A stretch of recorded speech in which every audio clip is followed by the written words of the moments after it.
Saya Suada. Dan saya Alisha. Kami dari SMK Jalan Pasir Putih, Ipoh, Perak. Resepi kami hari ini ialah ayam masak manis.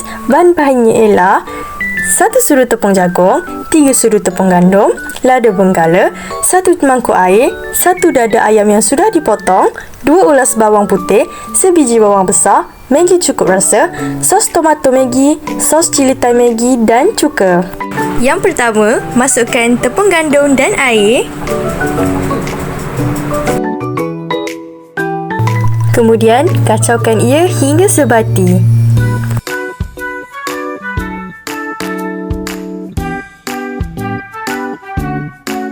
Apabila sudah sebati, masukkan secubit perecah Maggi cukup rasa. Apabila kesemua bahan tadi sudah diadun, masukkan pula ayam dan kemudian kacaukan ia.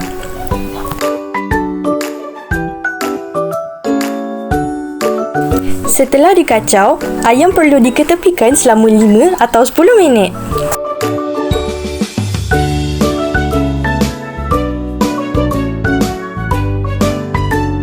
Seterusnya, kita perlu gorengkan ayam yang sudah kita perap tadi.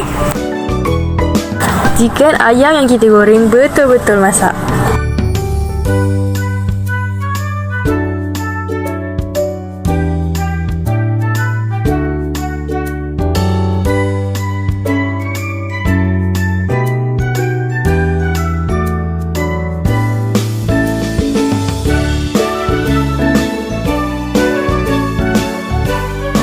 Apabila ayam sudah siap digoreng, kita perlu masukkan bawang putih, bawang merah, lada benggala, air,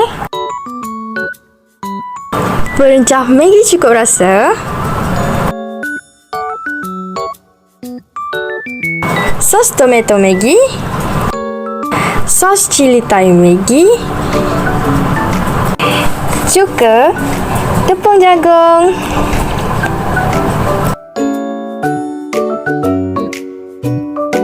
dan akhir sekali, masukkan ayam yang kita telah goreng dan gaulkan ia.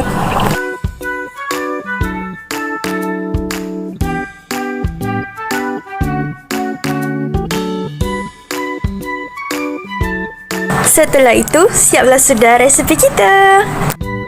Wah, sedapnya.